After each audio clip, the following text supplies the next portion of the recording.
ഈശോയിലേറ്റവും സ്നേഹമുള്ളവരെ, നിത്യനരകാഗ്നി എന്താണ്, എങ്ങനെയുള്ള ആത്മാക്കളാണ് നരകാഗ്നിയിലേക്ക് പോവുക? ആദ്യമായിട്ട് നമ്മൾ മനസ്സിലാക്കേണ്ടത്, ഏതെങ്കിലും ഒരു വ്യക്തി മാരക പാപങ്ങൾ ചെയ്യുകയും അതിനുശേഷം ആ വ്യക്തിക്ക് അനുതപിക്കാൻ ഒത്തിരി അവസരങ്ങൾ ലഭിച്ചിട്ടും ജീവിതത്തിൽ അവസാന നിമിഷം പോലും അനുതപിക്കാൻ തയ്യാറാകാതെ ഇരിക്കുകയും ചെയ്യുകയാണെങ്കിൽ അത്തരം വ്യക്തികളുടെ ആത്മാക്കളാണ് മരണശേഷം, അല്ലെങ്കിൽ അത്തരം വ്യക്തികളാണ് മരണശേഷം നിത്യനരകാഗ്നിയിലേക്ക് പോവുക. അപ്പോൾ സ്വാഭാവികമായിട്ടും ഉണ്ടാകുന്നൊരു ചോദ്യമാണ്, ദൈവം പരമ കാരുണ്യവാനാണ്, സ്നേഹനിധിയാണ്. അപ്പോൾ ഈ ദൈവം മനുഷ്യനെ പിടിച്ച് ഈ നരകാഗ്നിയിൽ കൊണ്ടുപോയി എറിയുമോ എന്നെല്ലാമുള്ള കാര്യങ്ങൾ. ഇവിടെ നമ്മൾ നരകത്തെക്കുറിച്ച് ചിന്തിക്കുമ്പോൾ 5 കാര്യങ്ങൾ മനസ്സിലാക്കണം. ഒന്നാമതായിട്ട്, ഈ നരകാഗ്നിയെക്കുറിച്ച് ഏറ്റവും പ്രധാനപ്പെട്ട കാര്യം, ഈ നരകാഗ്നിയെക്കുറിച്ച് നമുക്ക് പറഞ്ഞു തന്നത് വേറെ ആരുമല്ല, യേശു തന്നെയാണ്. യേശു നരകാഗ്നിയെക്കുറിച്ച് 3 കാര്യങ്ങൾ നമ്മെ പഠിപ്പിച്ചു. ഒന്നാമതായിട്ട്, നരകാഗ്നിയുടെ ഭീകരത നമുക്ക് യേശു പറഞ്ഞു തന്നു. യേശു ഇങ്ങനെയാണ് പറയുക: തീ കെടാത്തതും പുഴു ചാകാത്തതുമായ നരകാഗ്നി. അതിൻ്റെ ഭീകരതയെക്കുറിച്ച് പറയുമ്പോൾ ഈശോ ഇങ്ങനെയാണ് പറയുക: ആ നരകാഗ്നിയിൽ, തീ കെടാത്തതും പുഴു ചാകാത്തതുമായ നരകാഗ്നിയിൽ നിനക്ക് വീഴുന്നതിനേക്കാൾ എത്രയോ നല്ലതാണ്, 2 കണ്ണുള്ളവനായി അവിടെ വീഴുന്നതിനേക്കാൾ എത്രയോ നല്ലതാണ് 1 കണ്ണുള്ളവനായി സ്വർഗരാജ്യത്തിൽ പ്രവേശിക്കുക. അപ്പോൾ ആ നരകാഗ്നിയുടെ ഭീകരതയെക്കുറിച്ച് ഒന്നാമതായിട്ട് യേശു നമുക്ക് പറഞ്ഞു തന്നു. യേശു വീണ്ടും ഈ നരകാഗ്നിയെ ഭയപ്പെടണം എന്നാണ് ഈശോ പറഞ്ഞത്. ഈശോ പറയുമ്പോൾ ഇങ്ങനെ പറയുമായിരുന്നു: നിങ്ങളുടെ ശരീരത്തെ കൊല്ലാൻ കഴിയുന്നവരെ നിങ്ങൾ ഭയപ്പെടേണ്ട, എന്നാൽ ശരീരത്തെയും ആത്മാവിനെയും നരകാഗ്നിയിലാക്കാൻ കഴിവുള്ളവനെ നിങ്ങൾ ഭയപ്പെടണം എന്ന് ഈശോ പറഞ്ഞു. മത്തായിയുടെ സുവിശേഷം 10:28 നമുക്ക് കാണാൻ സാധിക്കും. മൂന്നാമതായിട്ട്, യേശു ഭയപ്പെടണം എന്ന് പറഞ്ഞത് ഈ നരകാഗ്നി നിത്യനരകാഗ്നി ആയിരിക്കുന്നത് കൊണ്ടാണ്. അവസാന വിധിയിൽ മത്തായിയുടെ സുവിശേഷം 25-ാം അധ്യായം അതിൻ്റെ 41 മുതലുള്ള വാക്യങ്ങളിൽ ഈശോ പറയുന്നുണ്ട്: സാത്താനും പിശാചിനും അവൻ്റെ ദൂതന്മാർക്കുമായി തയ്യാറാക്കിയിരിക്കുന്ന നിത്യനരകാഗ്നിയിലേക്ക് ശപിക്കപ്പെട്ടവരെ നിങ്ങൾ പ്രവേശിക്കുവിൻ എന്നാണ് ഈശോ പറയുക. തൻ്റെ ഇടത്തുഭാഗത്ത് നിൽക്കുന്നവരോട് ശപിക്കപ്പെട്ടവരെ, ഈ നരകാഗ്നിയിലേക്ക് പോകുന്നവരെക്കുറിച്ച് ഈശോ തന്നെയാണ് ഈ കാര്യങ്ങൾ പറഞ്ഞത്. പിശാചിൻ്റെ ദൂതന്മാർക്കായി തയ്യാറാക്കിയിരിക്കുന്ന നിത്യനരകാഗ്നി എന്ന് ഈശോ പറഞ്ഞു. വീണ്ടും 46-ാം വാക്യത്തിലും 25-ാം അധ്യായം മത്തായിയുടെ സുവിശേഷത്തിൽ നമുക്ക് കാണാൻ സാധിക്കും: ദുഷ്ടന്മാർ നിത്യശിക്ഷയിലേക്കും നീതിമാന്മാർ നിത്യരക്ഷയിലേക്കും പ്രവേശിക്കുന്നു എന്നെല്ലാം. അപ്പോൾ ഈശോ നരകത്തിൻ്റെ ഭീകരതയെക്കുറിച്ച് പറഞ്ഞു. രണ്ടാമതായിട്ട് ഈശോ നരകത്തെ ഭയപ്പെടണമെന്ന് പറഞ്ഞു. മൂന്നാമതായിട്ട് അതിൻ്റെ കാരണമായിട്ട് ഈശോ പറഞ്ഞു, ഇത് നിത്യനരകാഗ്നിയാണ്, ഒരിക്കൽ അതിൽ പെട്ടുകഴിഞ്ഞാൽ അതിൽ നിന്ന് മോചനമില്ല എന്നാണ്. അപ്പോൾ ഈ ഒരു പ്രധാനപ്പെട്ട കാര്യം ഈശോ തന്നെയാണ് പറഞ്ഞു തന്നത് എന്നതാണ് നരകം ഉണ്ട് എന്നതിന് ആദ്യത്തെ ഒരു തെളിവായിട്ട് നാം മനസ്സിലാക്കേണ്ടത്.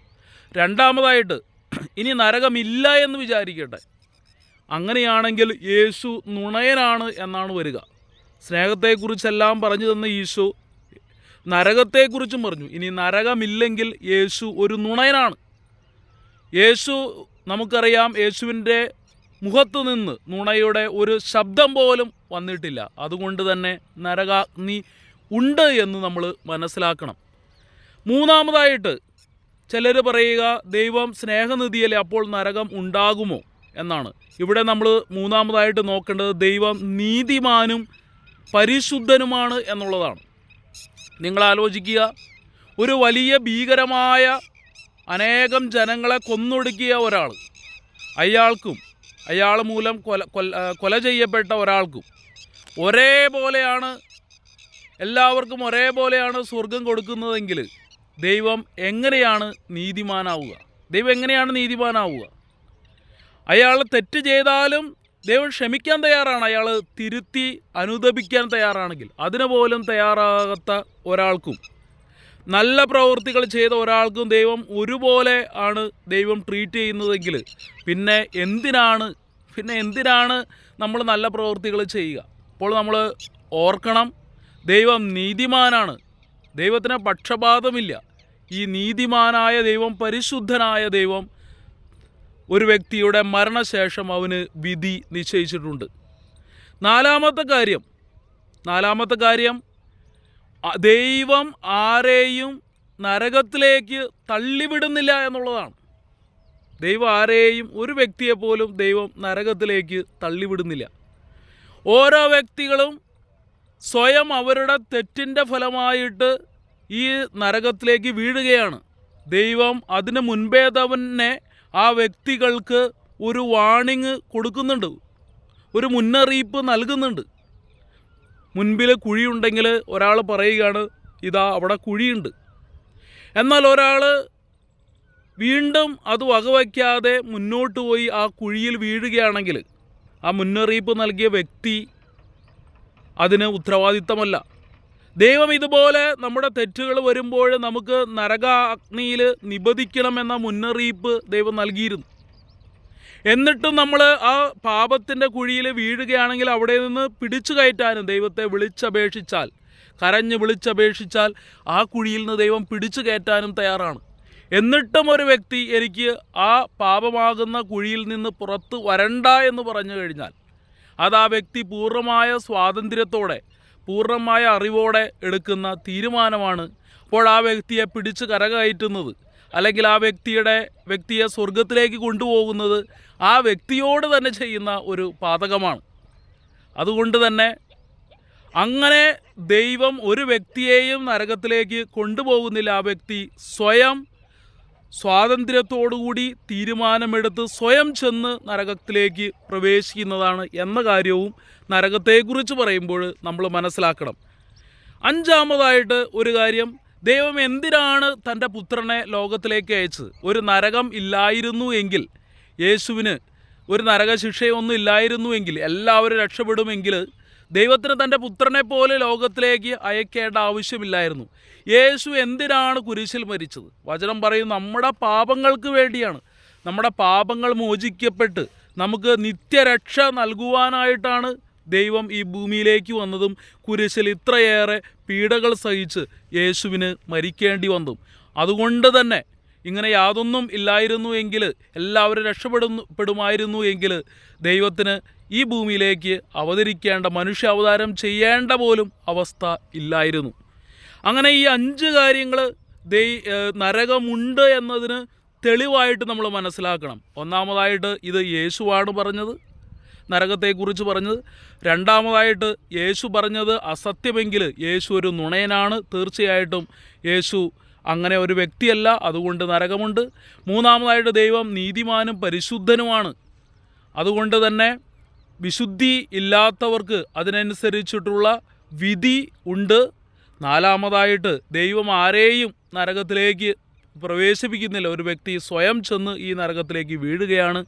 അഞ്ചാമതായിട്ട് ദൈവം തൻ്റെ പുത്രനെ ലോകത്തിലേക്ക് അയച്ചതും നരകാഗ്നിയിൽ നിന്ന് നമ്മെ രക്ഷിക്കാനാണ്. അപ്പോൾ അതുകൊണ്ട് നമ്മൾ എന്ത് ചെയ്യണം എന്ന് ചോദിച്ചു കഴിഞ്ഞാൽ, പൗലോസ്ലീഹ ഫിലിപ്പിയർക്ക് എഴുതിയ ലേഖനം 2:12 പറയും, അതുകൊണ്ട് ഞാൻ നിങ്ങളുടെ അടുത്തായിരിക്കുമ്പോഴും അകലെ ആയിരിക്കുമ്പോഴും അത്യന്തം ഭയത്തോടും വിറയലോടും കൂടെ നിങ്ങളുടെ ആത്മരക്ഷയ്ക്കായി അധ്വാനിക്കുവിൻ. അതുകൊണ്ട് നമ്മൾ ഭയത്തോടുകൂടി നരകത്തെ ഭയപ്പെടണം, ഭയത്തോടും വിറയലോടും കൂടി നമ്മുടെ രക്ഷയ്ക്കായി അധ്വാനിക്കണം എന്ന് വചനം പറയും. വീണ്ടും ഹെബ്രായ ലേഖനം 3:14 മുതലുള്ള വാക്യങ്ങളിൽ അവിടെ നമ്മൾ കാണുന്നുണ്ട്, നമ്മുടെ വിശ്വാസം ആരംഭത്തിലെ അവസാനം വരെ മുറുകെ പിടിക്കുമെങ്കിൽ മാത്രമേ രക്ഷ പ്രാപിക്കൂ. ഇങ്ങനെ കൂടി പറയുന്നു, നിങ്ങൾ ഓർക്കുക, ദൈവം രക്ഷിച്ചു കൊണ്ടുവന്ന ഇസ്രായേൽ ജനസമൂഹത്തിൽ നിന്ന് ഏതാനും പേർ മാത്രമേ രക്ഷപ്പെട്ടുള്ളൂ. ബാക്കി എല്ലാവരും മരുഭൂമിയിൽ 40 വർഷം കഷ്ടപ്പെട്ട് മരിച്ചു. അതുപോലെ ആകാതിരിക്കാനായിട്ട് പരിശ്രമിക്കണം എന്നെല്ലാം ഹെബ്രായ ലേഖനത്തിൽ പറയും. അപ്പോൾ ഈ നരകത്തിൻ്റെ അഗ്നി എങ്ങനെയാണ് എന്നൊരു ചോദ്യം കൂടി നമ്മുടെ ഉള്ളിൽ ഉണ്ടാവുക സ്വാഭാവികമാണ്. അതിനെക്കുറിച്ച് വചനം പറയുന്നത് ഇങ്ങനെയാണ്. അതിനെക്കുറിച്ച് സഭയിലെ ഏറ്റവും വലിയ വേദ പാരംഗതനായ വിശുദ്ധ തോമസ് അക്വിനാസ് ഇങ്ങനെ പറയും, നരകത്തിലെ അഗ്നി എന്നുള്ളത് കൊണ്ട് ഉദ്ദേശിക്കുക ആ നിത്യസഹനത്തെയാണ്. ഒരാത്മാവിന് ഉണ്ടാകുന്ന നിത്യസഹനത്തെയാണ് അത് ഉദ്ദേശിക്കുക. മാത്രവുമല്ല, ആ നരകാവസ്ഥ എന്നത് ദൈവത്തിൽ നിന്ന് അകന്നു നിൽക്കുന്ന ഒരു വ്യക്തിയുടെ അവസ്ഥയാണ്. കാരണം ഒരു വ്യക്തിക്ക് സന്തോഷവും ആ വ്യക്തിയുടെ ആത്മാവിന് പൂർണ്ണമായ ആനന്ദവും എല്ലാം ലഭിക്കുന്നത് ദൈവത്തോട് ചേർന്ന് നിൽക്കുമ്പോഴാണ്. അപ്പോൾ ദൈവത്തിൽ നിന്ന് അകന്നു നിൽക്കുന്ന ഒരു വ്യക്തിയുടെ അവസ്ഥയാണ് നരകം. അതുപോലെ തന്നെ നിത്യസഹനത്തിൻ്റെ ഇടമാണ് നരകം. അതുമാത്രവുമല്ല, ഇതേക്കുറിച്ച് നമ്മോട് പറഞ്ഞു തന്നത് യേശു തന്നെയാണ്. ഈ കാര്യങ്ങൾ മറക്കാതിരിക്കുക. അറിയാത്ത മറ്റുള്ളവരോടും പറയുക. നരകമൊന്നുമില്ല, ദൈവം സ്നേഹവാനാണ് എന്നെല്ലാം പറയുന്ന പിശാചിൻ്റെ തന്ത്രങ്ങൾ, നമ്മൾ എന്ത് തെറ്റ് ചെയ്താലും യാതൊരുവിധ കുഴപ്പവുമില്ല, ദൈവം നമുക്ക് സ്വർഗം നൽകും എന്ന് പറയുന്ന പിശാചിൻ്റെ തന്ത്രങ്ങളിൽ നമ്മൾ വീഴാതിരിക്കുക. നമ്മൾ വചനം മുറുകെ പിടിക്കുക. ദൈവം അനുഗ്രഹിക്കട്ടെ. ആമേൻ.